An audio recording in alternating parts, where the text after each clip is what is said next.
It has taken EU far too long to overcome this crisis. Austerity is no longer good. We need growth. That's what the Vice President of the European Commission pointed out while presenting to Bulgarian MPs the priorities for 2012. We do not have a member state in the Eurozone which has financial reserve for the fiscal stimulus. We do not have that. So we have to look for other intelligent ways how to restart the growth. We see that there is huge potential in the single market. But this potential is often wasted due to small bickering among 27 members of this single market, Šefčovič underlined. He says the key for growth in EU's knowledge-based economy could be the so-called European patent. But what does it mean?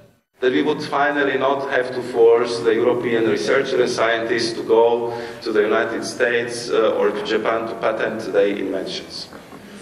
We have it, it's in place, but we cannot get to the final stage because 3 member states cannot agree where there will be the seat of the patent office. This bickering has been going on for 20 years now, Šefčovič says, and points out it already has deep implications for Europe's young generation. We cannot find for them the jobs, we do not have the programs for them to be retrained, and we cannot offer them any new possibilities to improve their education. And the pity is that this is probably the best educated young generation we ever had in the European Union, and we cannot use their potential, and we are frustrating the whole generation. So the Commission says its second major priority will be to curb unemployment among nearly 8 million young Europeans. But experts say this has already turned into a chronic trauma. What will create social problems? The lack of proper social model in the family, because if the parents are not employed, that is a very, very bad example for children. Or we will try to find solution. The current solutions, in my private opinion, are not enough. We must think about various subsidies. But this lost generation doesn't believe in that. It deems Brussels-based bureaucratic machine is not in touch with their real needs. Indignant at this, they are now relying on themselves, looking intensively at the so-called European Citizens Initiative. Those new provisions in the Lisbon Treaty would allow EU citizens, if they collect 1 million signatures in at least 7 member states, to demand their calls to be turned into EU legislation, and not by national parliaments like this one, but directly by the Commission. Ivailo Spasov, Press TV, Sofia.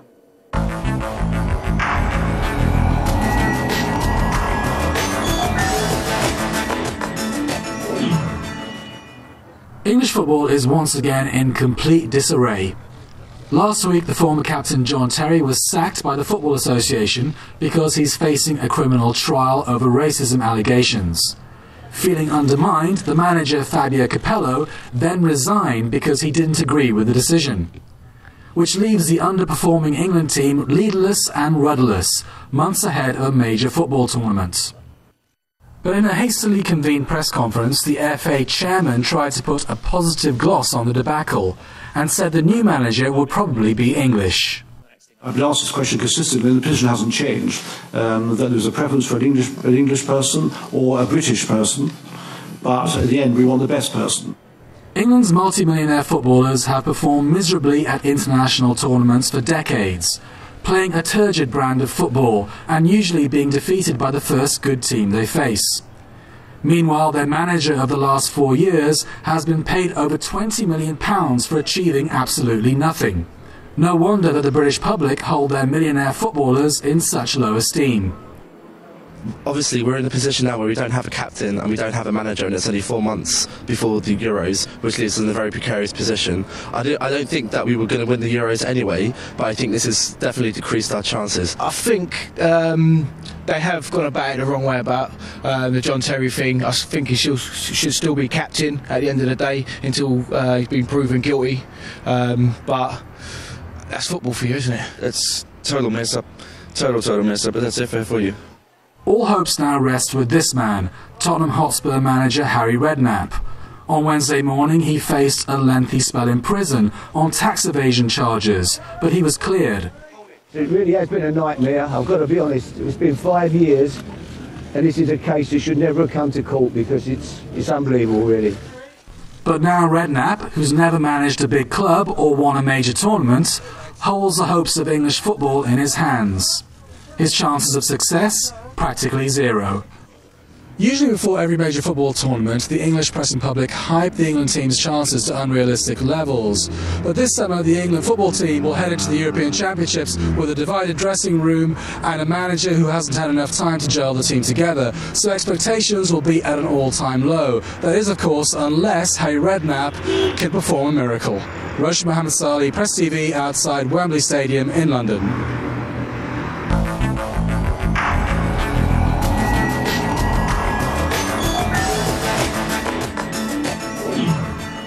In Beijing, China and Canada signed a series of agreements to boost bilateral trade.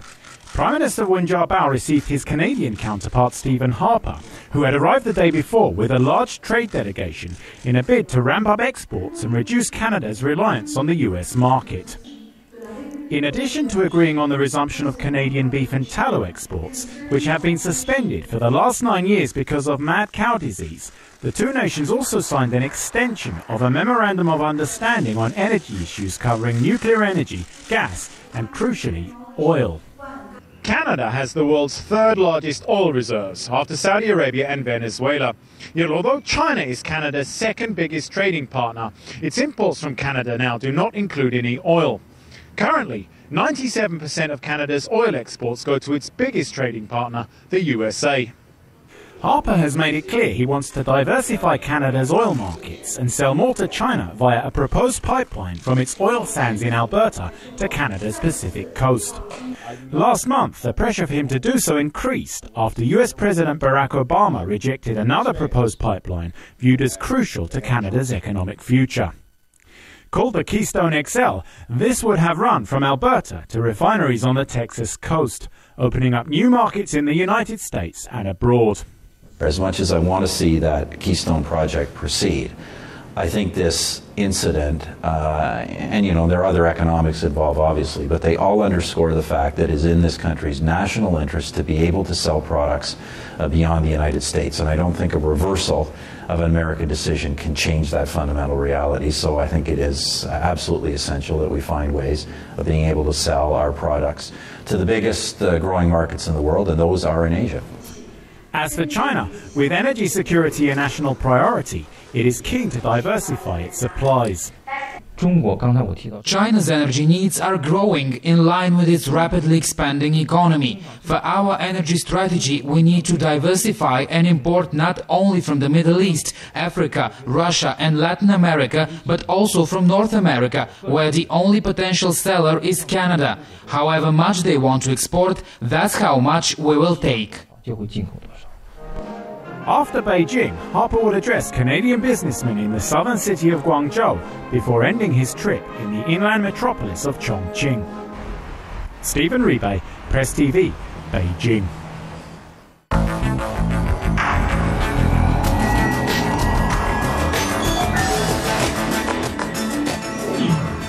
Turkey's National Movement Party, which is one of the main parties in the parliament, has warned Ankara against any intervention in Syria, saying that Turkey will be the most affected country in the region by foreign intervention in Syria. Turkey should not undertake any kind of intervention in Syria. Turkey should not become a party to the unrest in Syria. Any whimsical moves by Turkey to win a role will lead to an intervention and catastrophe in the region. The political party said an intervention in Syria will bring no good to the countries of the region and the Muslim world. The political parties call on Ankara to avoid any intervention in Syria. Comes as some senior lawmakers and politicians from different political parties in Turkey have repeatedly warned about grave consequences of any intervention in Syria.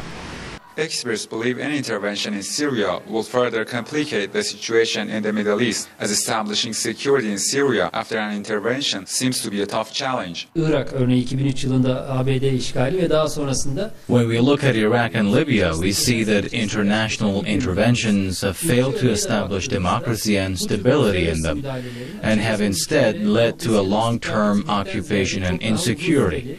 And intervention in Syria will have the same results.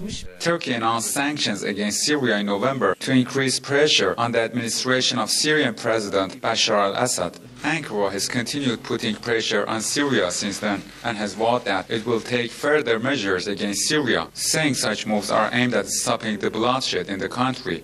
It is widely believed that the crisis in Syria can be resolved through reforms that have been already launched in the country rather than an intervention in the country. Bölge ülkelerinin bir araya gelip Suriye'deki demokratikleşme... The major countries of the region should come together to help the democratization process of Syria, as if they fail to do so, an international intervention in the country will be put on agenda. Turkish Foreign Minister Ahmet Davutoğlu has said Turkey, alongside the Arab League, is determined to seek a new international initiative against Syria after a draft resolution against the country was vetoed by Russia and China at the United Nations Security Council. It seems that Ankara's harsh stance towards Syria will continue to be criticized by the main political parties in the country. Mehdi Gholizadeh, Press TV, Ankara.